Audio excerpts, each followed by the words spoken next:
అఖిలభువనదీపం భక్తచిత్తాభ్యసూర్యం సురగుణమునిసేవ్యం తత్వమస్యాదిలక్ష్యం హరిహరసుతమీశం తారకబ్రహ్మరూపం శబరిగిరినివాసం భవయే భూతనాదం జ్ఞానవిజ్ఞానసిద్ధ్యర్థం వదేహం నారదమునిం వ్యాసవాల్మీకిమౌనీంద్రం వసిష్ఠం బ్రహ్మవాదినం సర్వశాస్త్రార్థయోగార్థం సర్వగ్రంథివిభేదినిం బ్రహ్మ విష్ణు శివం మూర్తిం గురురూపముపాస్మహే.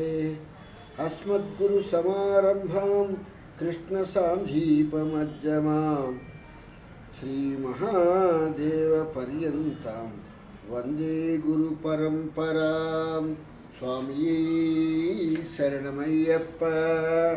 ప్రియమైన ఆత్మబంధువులారా, ఆశ్రితుల వారి సౌజన్యంతో ఈ భక్తి అనేటువంటి ఈ కార్యక్రమాన్ని మనం ప్రారంభించుకొని ఈ భక్తి అనేటువంటి కార్యక్రమంలో ఈ నారద భక్తి సూత్రాల గురించి మనం అధ్యయనం చేస్తున్నాం.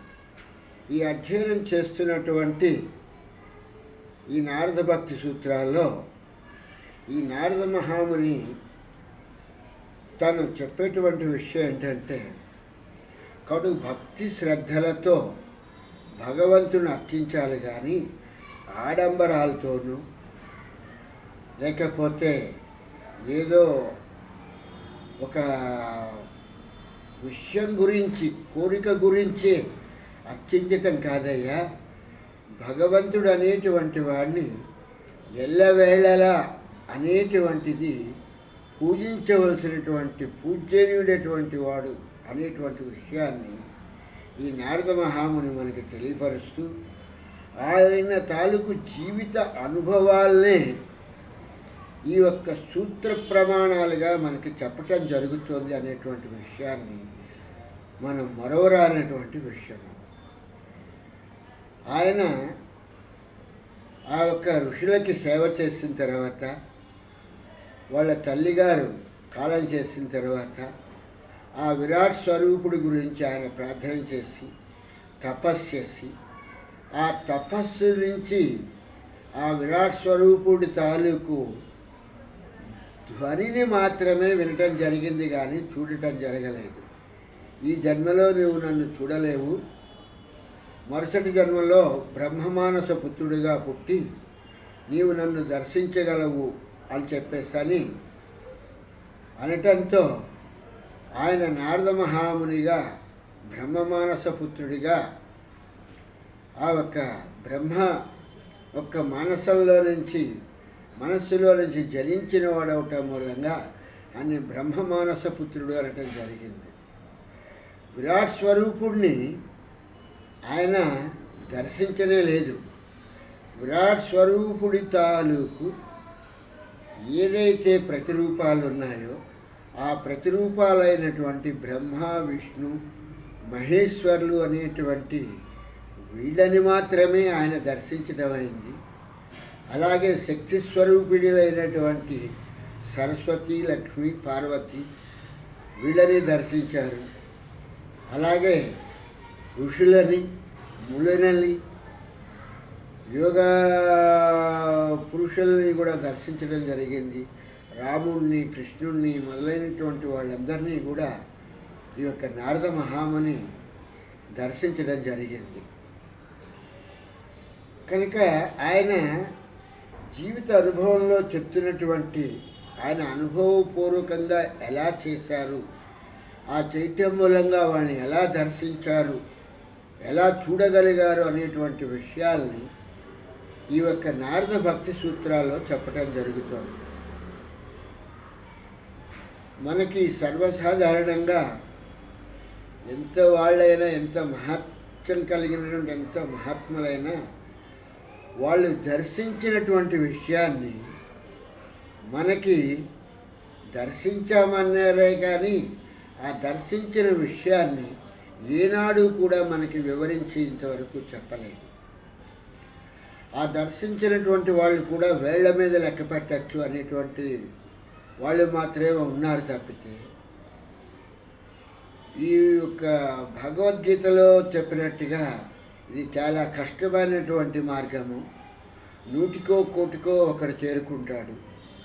ఆ నూటికో కోటికో ఒక్కడ చేరుకున్నటువంటి వాళ్ళలో నుంచి అటువంటి వాళ్ళలో కోటికొక్కడు చొప్పున మాత్రమే నన్ను చూడగలుగుతాడు అని చెప్పేసి ఆ విరాట్ పురుషుడు చెప్పినటువంటి వాక్యాన్ని భగవద్గీతలో చెప్పడం జరిగింది.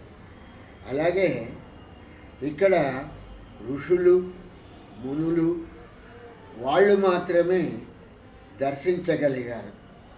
ఆ యజ్ఞయాగాది క్రతువుల్ని నిర్వర్తించి ఆ క్రతువుల ద్వారా మాత్రమే వాళ్ళు ఆ బ్రహ్మపదము, విష్ణుపదము, శివపదము అనేటువంటి వాటిని చేరుకోగలిగారు.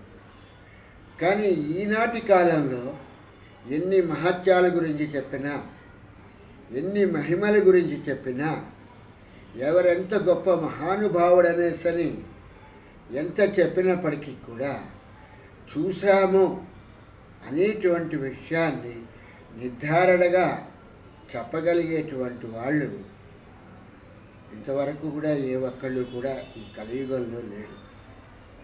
పోతే ఈ నారద మహాముని చెప్తున్నటువంటిది ఏంటంటే కథాదిశ్యేతి గర్గః అనేటువంటి ఈ 17వ సూత్రాన్ని ఈయన మనకి చెప్పటం జరుగుతోంది. ఈ 17వ సూత్రాన్ని బట్టి శ్రవణము మనస్సు బుద్ధిని లగ్నము చేయుట నిస్సందేహముగా భక్తి యొక్క ప్రధాన లక్షణమే అగును అనేటువంటి విషయాన్ని ఈ నారద మహాముని కథ దిశ్వతి గగ్గహ అనేటువంటి ఈ 17వ సూత్రంలో మనకి చెప్పడం జరుగుతుంది. ప్రియమైన ఆత్మబంధువులారా, ఈ యొక్క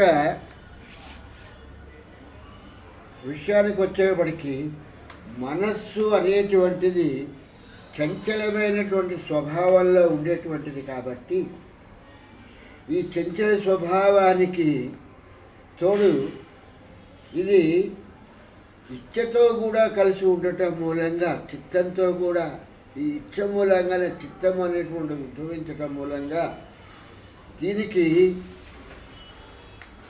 ఆధీనం చేసుకోవటం అనేటువంటిది, మనస్సుని ఆధీనం చేసుకోవటం అనేటువంటిది చాలా కష్టతరమైనటువంటి విషయము అనేటువంటిది అందరూ చెప్తున్నటువంటి విషయమే.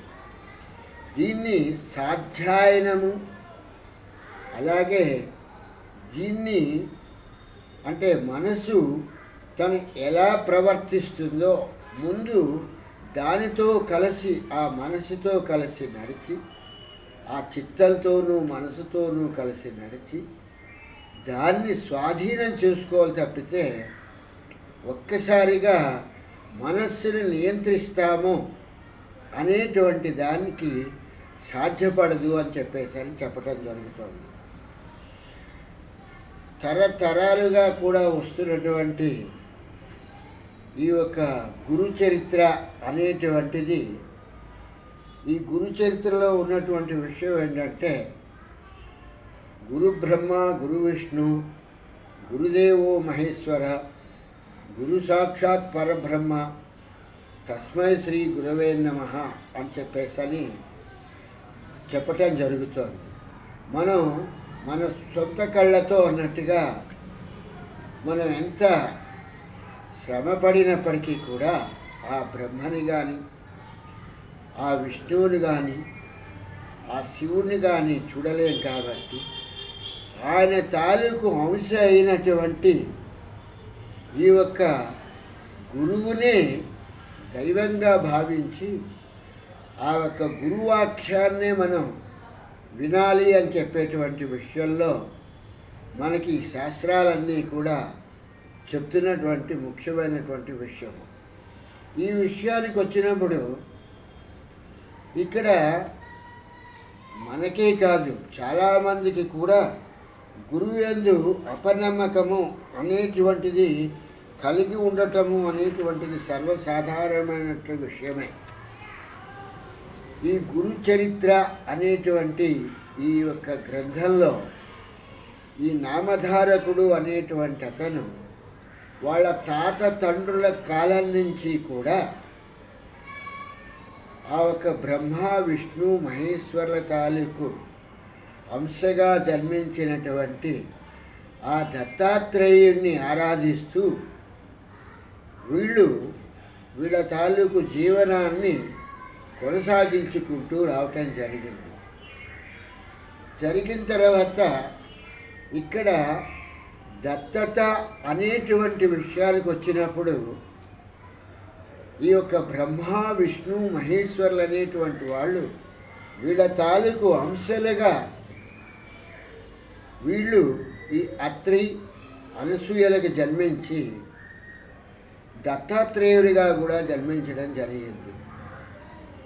ఈ దత్తాత్రేయుడిగా జన్మించిన తర్వాత ఈ దత్తాత్రేయుల వారు యోగ శాస్త్రానికి సంబంధించినటువంటి విషయాల్ని ఈ మానవలోకమంతా కూడా సాటాలి, వాళ్ళందరికీ చెప్పాలి అనేటువంటి దృక్పథంతో ఈ యొక్క దత్తాత్రేయుల వారు ఉద్భవించడం జరిగింది. ఆయన తన చిన్ననాడే ఆ యొక్క అత్రి అనసూయల తాలూకు ఆరోగ్య తీసుకొని తపస్సు చేయటము అనేటువంటిది జరిగి ఆ తపస్సులో శక్తి సంపన్నుడై ఆ విషయాలన్నింటినీ కూడా ఈ మానవలోకంలో ఈ మానవులకి చెప్పాలి అని ఆయన సంకల్పం చెందినప్పుడు ఆయన చెప్పేటువంటి ఈ యోగశాస్త్ర విషయాలన్నింటికన్నా కూడా ఈ ఒక్క మనుషులకి కావలసినది ఏంటంటే వీళ్ళ తాలూకు కోరికలు తీరాలి.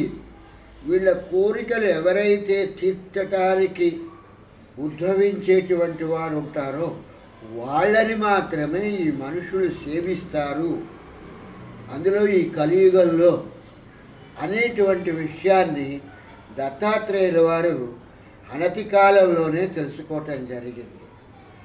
ఆయన యోగ శాస్త్రాన్ని గురించి చెప్తామనుకుని వస్తే కనీసం ఆయన చెప్పేటువంటి యోగ శాస్త్ర విషయాలని వీళ్ళెవరూ కూడా అధ్యయనం చేద్దాము అనేటువంటి విషయంలో వారి దగ్గర నుంచి తెలుసుకుందాము అనేటువంటి విషయంలో ఎవరూ లేరు అనేటువంటిది ఆయన రూఢీ చేసుకున్న తర్వాత కార్తవీర్యార్జునుడికి పరశురాముడికి మాత్రమే ఆయన దత్తాత్రేయ మహానుభావులు ఆ దత్తాత్రేయుల వారు వీళ్ళకి ఆ యోగ శాస్త్రాన్ని గురించి ఉపదేశించడం జరిగింది.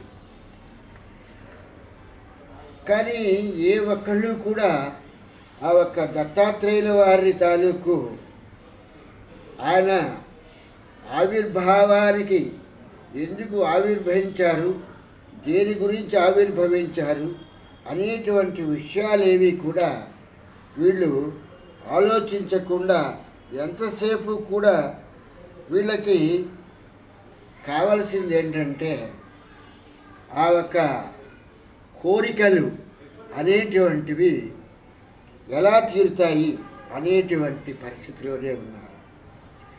మాల కమండలు ధర్మకర పద్మయుగ్మి మధ్యస్థ ప్రాణియుగళే దమరుతి శూలే యశ్చస్త ఊర్ధ్వకరయో శుభ శంఖచక్రే వందే తమత్రి వరదం భుజషక్కయుక్తం అనేటువంటి ఈయన రూపానికి ఉన్నటువంటి ఈ యొక్క శ్లోకం అన్నమాట. ఈ యొక్క బ్రహ్మకి 4 చేతులు ఉన్నాయి, విష్ణువుకి 4 చేతులు ఉన్నాయి, శివునికి 4 చేతులు ఉన్నాయి. కానీ ఈ ముగ్గురి తాలూకు అంశంలో జన్మించినటువంటి ఈ దత్తాత్రేయుల వారికి 6 చేతులు మాత్రమే ఉన్నాయి. ఈ యొక్క షట్ అనేటువంటి దీంట్లో మాత్రమే ఈయనకి 6 హస్తాలు మాత్రమే ఉండటం జరిగింది. దీని మీద మరొక్కసారి ఎక్కడైనా దీని గురించి మనం మాట్లాడుకుందాము. ఎందుకు 6 ఉండాలి అనేటువంటిది. ఎందుకంటే ఈయన దత్త ఆత్రేయుడు కాబట్టి, దత్తత వచ్చినటువంటి స్వామి కాబట్టి, అందుకని షడ్వర్గాలు అనేటువంటి 6కి సంబంధించినటువంటి సూత్రాన్ని అనుసరించి మాత్రమే ఈయనకి ఈ 6 చేతులు అనేటువంటివి ఉండటం జరిగింది. ఈ 6 చేతుల్లో కింద 2 చేతుల్లో జపమాల, కమండలము అనేటువంటివి ఈయన పట్టుకోవటం జరిగింది. మధ్యకొచ్చేటప్పటికి డమరకము, త్రిశూలము అనేటువంటివి శివాంశంగా పట్టుకోవటం జరిగింది. పైన 2 చేతుల్లో ఒక చేతిలో చక్రము, ఒక చేతిలో శంఖము పట్టుకోవటం జరిగింది. ఈ జపమాల అనేటువంటిది ధ్యానానికి సంకేతంగా ఉపయోగించబడినటువంటిది. భగవంతుడు అనేటువంటి వాడిని తెలుసుకోవాలంటే ఈ విరాట్ పురుషుణ్ణి జపమాల అనేటువంటి దాంతో జపం చేస్తూ ఉన్నప్పుడు ఈ ఒక్క జపం మూలంగా ఈ జపమే ధ్యానమయ్యి, ఈ ధ్యానమే అంటే ఈ జపమే ధ్యాస అయ్యి, ఈ ధ్యాసే ధ్యానానికి తీసుకెళ్తుంది అనేటువంటి విషయాన్ని చెప్పటానికే ఈయన కుడి చేత్తో జపమాలని పట్టుకోవటం జరిగింది. పట్టుకుని ఆ ఒక ఎడం చేత్తో కమండలము అనేటువంటి దాన్ని పట్టుకోవటం జరిగింది. ఈ కమండలము అనేటువంటిది ఇది నీటి తత్వం కలిగినటువంటిది. అంటే నీటి తత్వము అంటే భూతత్వము కలిగినటువంటిది. అంటే భూమి అనేటువంటి దాని మీద కూర్చొని ఆ కూర్చున్నటువంటి వాడు స్థిరాసనుడై ఈ యొక్క జపమాల పట్టుకొని చేస్తూ ఈ యొక్క డమరకము అనేటువంటిది దేనికి ప్రతీక అంటే ఈ డమరకము అనేటువంటిది శబ్దము అనేటువంటి దానికి ప్రతీకగా ఉంటుంది. కానీ శబ్దానికన్నా ముందర ధ్వని అనేటువంటిది దానికి చెప్పేటువంటి సూత్రం కాబట్టి ఈయన డమరకము అనేటువంటి పట్టుకోవటం జరిగింది. త్రిశూలము అనేటువంటిది ఏంటంటే మూడింటిని కలిపి, త్రిగుణములు అనేటువంటి గుణాలన్నింటినీ కలిపి ఈ దేహము అనేటువంటి శూలంలో నుంచి దాన్ని ఒక చేత్తో పట్టుకొని ఈ మూడింటిని కూడా ఆధీనం చేసుకోవయ్యా, ఈ త్రిగుణాలని, ఈ రజో తమో ఈ యొక్క గుణాలన్నింటినీ కూడా నువ్వు ఆధీనం చేసుకో అని చెప్పటానికి ఈ యొక్క మధ్యహస్తాల్లో డమరకము, త్రిశూలము పట్టుకోవటం జరిగింది. అలాగే చక్రము వచ్చేటప్పటికి చక్రము అనేటువంటిది ఆకాశతత్వము అనేటువంటి దానికి ప్రతీకగా చక్రాన్ని చూపించడం జరుగుతుంది. ఇది ఆకాశతత్వాన్ని తెలియపరుస్తుంది చక్రము. శంఖము అనేటువంటిది వాయుతత్వాన్ని తెలియపరుస్తుంది.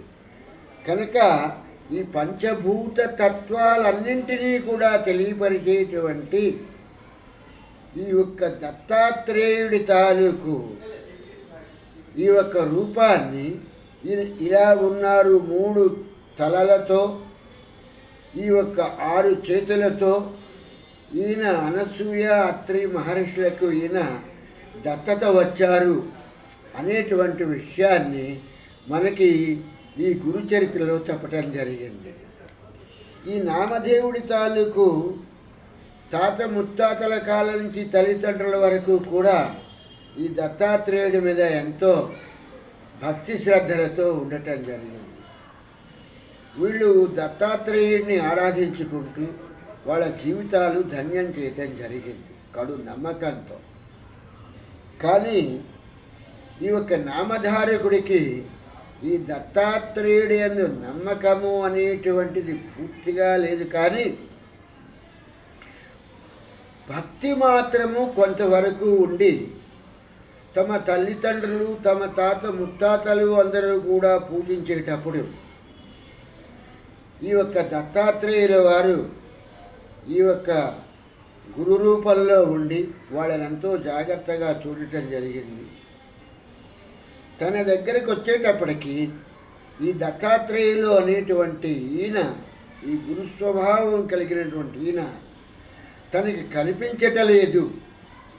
తను ఎలాగైనా సరే గురువుని దర్శించాలి, గురువుని దర్శిస్తే కదా దైవాన్ని దర్శించినటువంటిది అవుతుంది అనుకుని చెప్పేటువంటి నిత్య స్థితిలో ఇతను ఆ యొక్క గాణగాపురానికి ఈయన ప్రయాణమయ్యి వెళుతూ ఆ యొక్క గురువుని ఆయన యందు మనస్సుని లగ్నం చేసి విశ్వాసము, నమ్మకము అనేటువంటి వాటిని కూడా కూడదీసుకొని ఈయన ఈ గాణగాపురానికి వెళుతూ అనుకుంటాడనమాట. గురుడు అనేటువంటి వాడి తాలూకు శక్తి ఏమిటి, ఆయనకున్నటువంటి లక్షణాలు ఏమిటి అని చెప్పేసి ఈయన అనుకుంటూ వెళ్తూ ఉన్నప్పుడు ఈ మనసులో అనిపిస్తుంది అనమాట, నమస్తే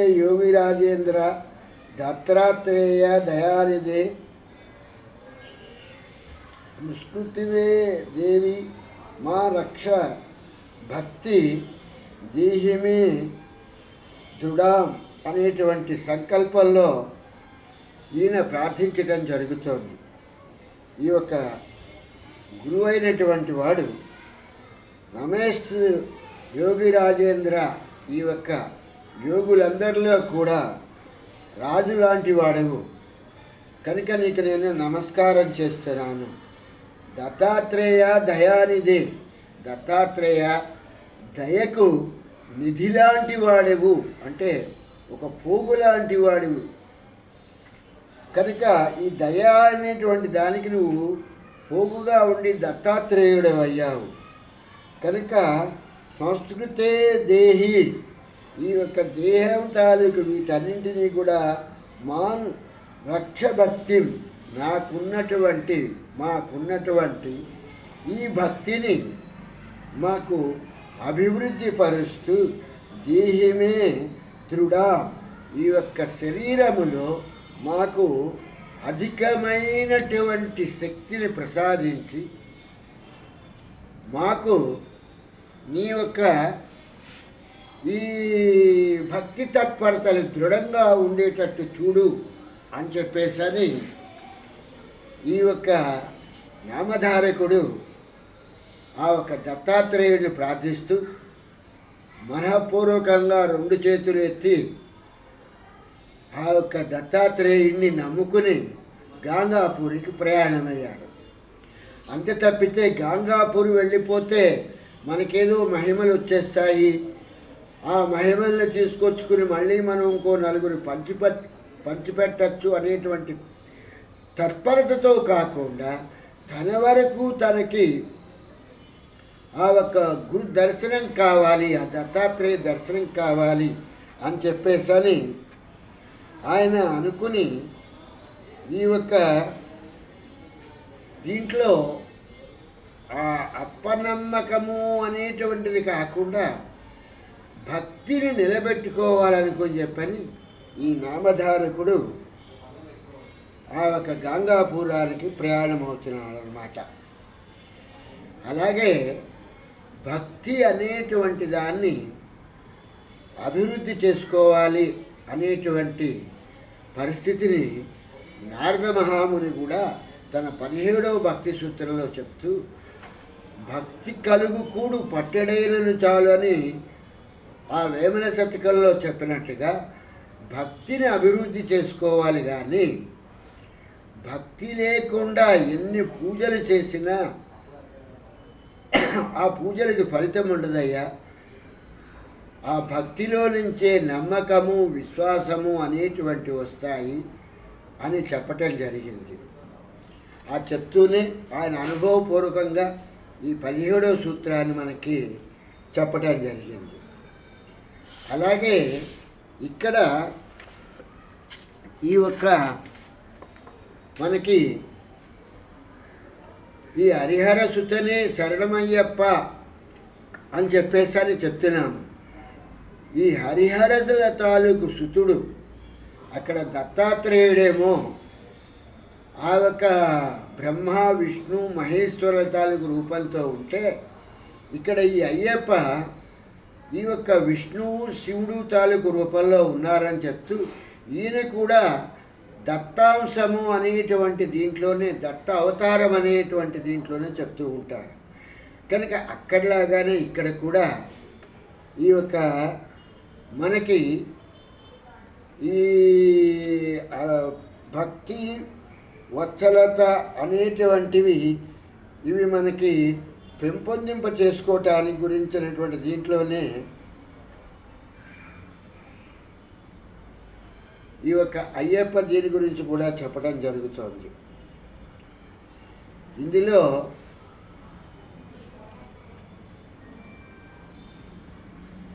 ఈ యొక్క దత్తాత్రేయ స్వామి తాలూకు ప్రతిరూపమైనటువంటి ఈ అయ్యప్ప స్వామిని కూడా మనం ప్రార్థించేటప్పుడు ఈ అయ్యప్ప తాలూకు స్తోత్రపట్నాల్లో కూడా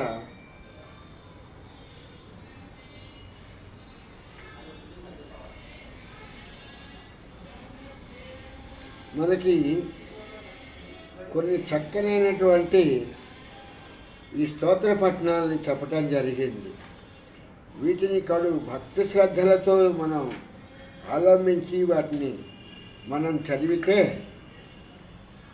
ఆ భగవంతుడు అందు మన తాలూకు భక్తి చాలా నిశ్చలంగా ఉంటుంది అనేటువంటిది ఇది కడు భక్తితో చేయవలసినటువంటి ప్రార్థన. ఆర్యవంశ సుజాత నమో నమో, వీర దివ్య విలాస నమో నమో, ఆర్యవంశ సుజాత నమో నమో, వీర దివ్య విలాస నమో నమో, శాశ్వతాశ్రిత దేవ నమో నమో, బహుకోటి భూతవందిత దేవ నమో నమో, భీతినాశన రూప నమో నమో, మోహనాంబుజ పాద నమో నమో, మణికంఠ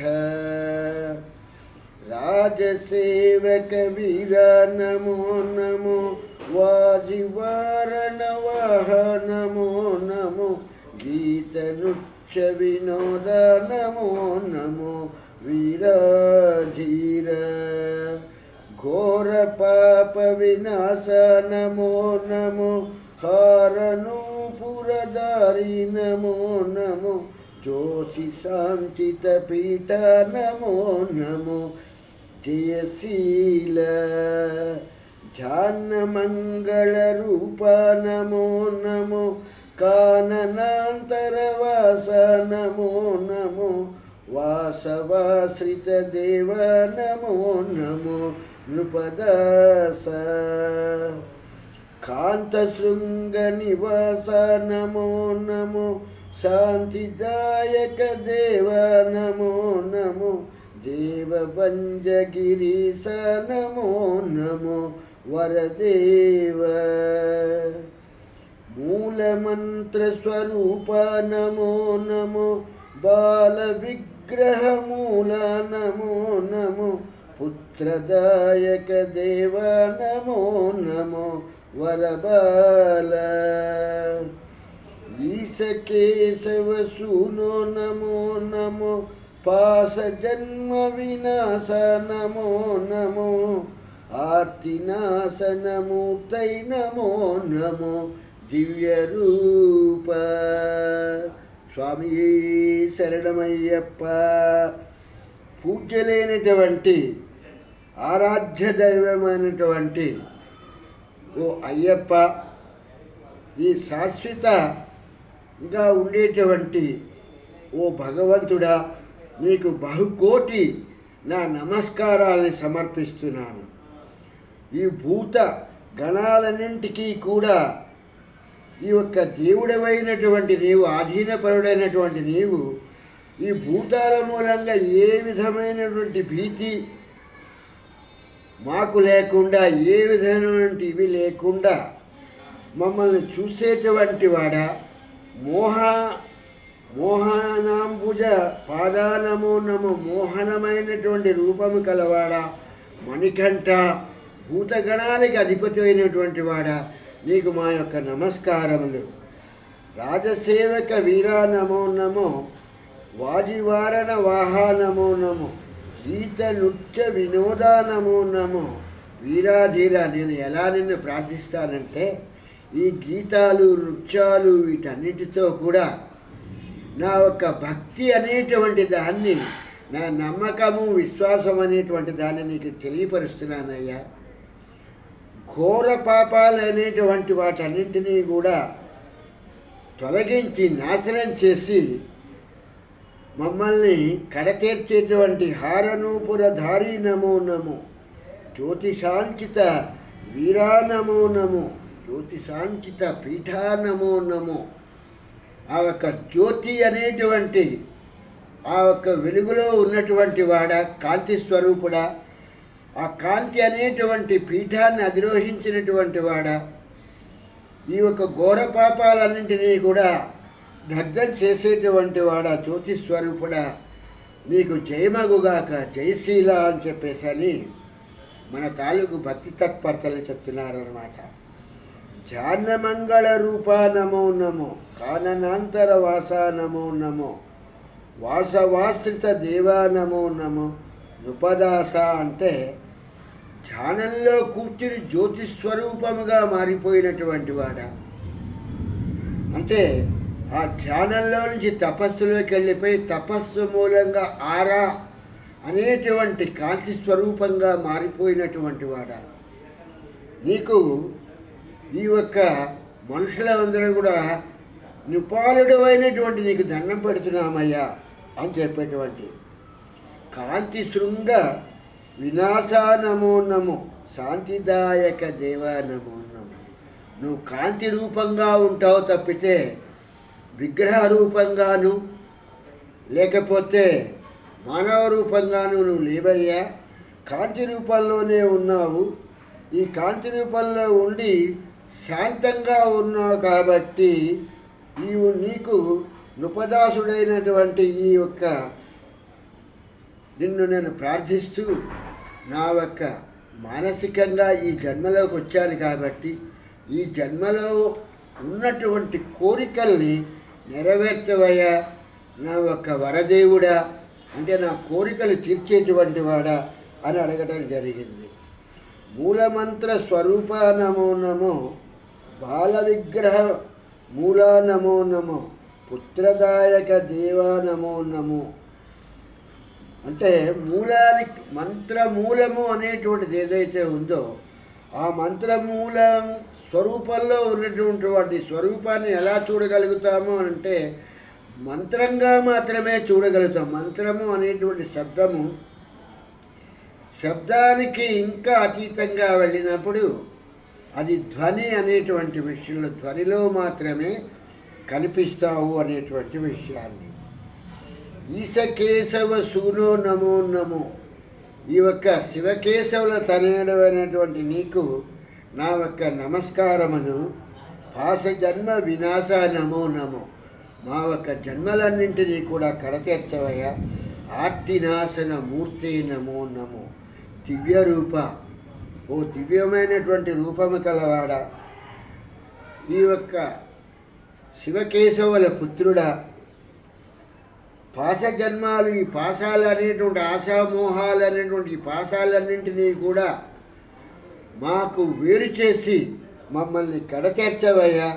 మా ఆర్తిని గైకొని మేము అరిచేటువంటి ఈ బాధతో అరిచేటువంటి మా అరుపులని, మా కేకల్ని విని మమ్మల్ని కరుణించవయ్యా అని చెప్పేసని ఈ యొక్క అయ్యప్ప స్వామి తాలూకు ఈ స్తోత్రాల్లో ఇది శంకరాచార్యుల వారు విరచితం చేయటం జరిగింది. ఇటువంటి స్తోత్ర పఠనాలు చేసినప్పుడు ఆ ఒక్క భక్తుని తాలూకు హృదయము ఆర్ద్రతతో నిండిపోయి ఒక కరుణ వీటితో నిండిపోయి ఉంటుంది అన్నమాట. ఆ కరుణతో ప్రార్థించినప్పుడు ఆ భగవంతుడి తాలూకు ప్రతిరూపమైనటువంటి అయ్యప్ప తప్పకుండా కరుణించడానికి ఆస్కారం ఉంటుంది అనేటువంటిది మనం మరువరానటువంటిది. కనుక భక్తిలో కావలసినటువంటిది ఏంటంటే ఆర్ద్రత అనేటువంటిది ఆ ఒక్క భక్తుడికి తప్పకుండా ఉండవలసినటువంటిది. ఆ ఆర్ద్రత లేకుండా, అంటే ఆ కరుణ వాత్సల్యము ఏమీ లేకుండా ఆయన ప్రార్థిస్తూ ఉంటే ఏదో విలాసంగా కూర్చుని ఆ విగ్రహం ముందు మేమేదో నలుగురు చూడటానికి పూజకు కూర్చున్నామంటే కాదయ్యా. ఆ విగ్రహం మీద మీరు భక్తి శ్రద్ధలు ఉంచండి. ఆ భక్తి శ్రద్ధలు ఉంచి ఆ భక్తిని ప్రధాన లక్షణంగా తీసుకోండి. తీసుకొని లోకాచారాలన్నింటినీ కూడా పక్కన పెట్టి భగవంతుడి మీద నమ్మకం ఉంచండి అయ్యా. అప్పుడు మీకు భక్తి అనేటువంటిది మీలో ఉద్భవిస్తుంది అని చెప్పేసని ఈ 17వ సూత్రంలో ఈ నారద మహాముని చెప్పటం జరిగింది. కనుక ఈ 17వ సూత్రాన్ని మనం ఇంకొకసారి చదువుకుని దీనిని 1కి 10 సార్లు మననం చేసుకుంటూ ఉంటే, మంత్రము అంటే మననం చేసేటువంటి దాన్ని మంత్రము అంటారు. దీనికి ఎటువంటి నియమ నిబంధనలు లేవు. స్నానం చేయాలి, శుచిగా కూర్చోవాలి, లేకపోతే ఆసనం తెచ్చుకోవాలి అనేటువంటిది ఈ యొక్క మంత్రం చేసేటప్పుడు ఈ యొక్క నియమాలేవి కూడా పాటించవలసిన అవసరం లేదు.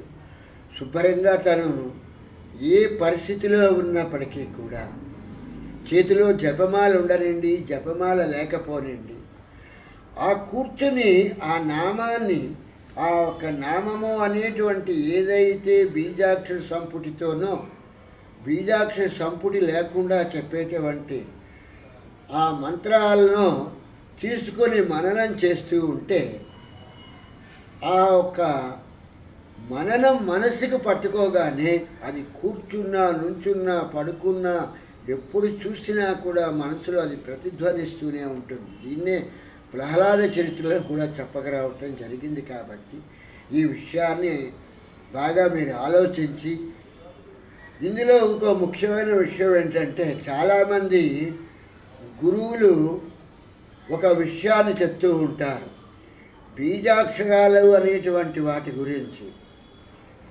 మహామంత్రమైనటువంటి వాటికి బీజాక్షరాలతో పని లేదు. బీజాక్షరాలు లేకుండానే మహామంత్రము అనేటువంటిది ఉంటుంది అనేటువంటి విషయం ముందుగా మనం తెలుసుకోవాల్సిన విషయం. బీజాక్షరాలు ఎందుకయ్యా అనేటువంటిది ఏంటంటే, ప్రకృతిలో ఉన్నటువంటి ఆకాశము, వాయువు, అగ్ని, జ్వలము, భూమి, వీటికి సంబంధించినటువంటి విషయాలని ఆ ఒక్క బీజాక్షరంలో ఉంటుంది తప్పితే బీజాక్షరం అనేటువంటిది వేరే ఇంకేమీ కాదు. ఇప్పుడు వాల్మీకి మహర్షికి నారద మహాముని చెప్పినటువంటి మహామంత్రము ఆ రామమంత్రాన్ని చెప్పటం జరిగింది. ఆయన ఆ రామమంత్రాన్ని పలకలేకపోతే దాన్ని తిరిగేసైనా పలకమని చెప్పేసి అన్నారు తప్పితే దానికి ఏవో బీజాక్షరాలు చేర్చేసి వాటన్నింటినీ నానా భయంకరంగా పలికేటట్టుగా మాత్రం నారద మహాముని చెప్పలేదు. కనుక మహామంత్రాలకి వేటికి కూడా బీజాక్షరాలు ఉండవు అనేటువంటి విషయాన్ని మనం చాలా జాగ్రత్తగా గమనించవలసినటువంటి విషయం. ఇది తెలియలేనటువంటి గురువులు, హాం పటాటోపం అనేటువంటి గురువులు ఉంటారు. వాళ్ళు మాత్రం బీజాక్షరాలతో చేస్తే కానీ ఈ మంత్రానికి సిద్ధి కలగదు అని చెప్పేసి అని అంటారు. దీనికి ఉన్నటువంటిది ఏంటంటే, ఏదైతే ధ్వని ఉందో ధ్వనిలో నుంచే ఈ యొక్క అక్షరాలు రావటం జరిగింది. ఈ అక్షరాలన్నింటినీ కలిపితేనే ఒక శబ్దమైంది. ఈ శబ్దాన్ని పలికినప్పుడే వాక్యమైంది. ఈ వాక్యమే అర్థమైంది, అర్థమే భావమైంది. ఈ విషయాన్ని బాగా జాగ్రత్తగా గుర్తుపెట్టుకోవాల్సిన విషయం.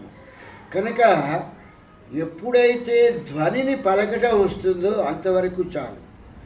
ధ్వనిలో నుంచి మాత్రమే ఈ యొక్క వేదము అనేటువంటిది వచ్చింది అనేటువంటి విషయం తెలుసుకుంటే మనం ఆ ధ్వనిని అలా పలకగలిగితే చాలు. అంత తప్పితే ఆ బీజాక్షరాలు పలకాలి, లేకపోతే ఈ బీజాక్షరాలు లేనటువంటి మంత్రం ఇది మంత్రం కాదు అనేటువంటిది అది చాలా శుద్ధ తెలివి తక్కువైనటువంటి విషయం.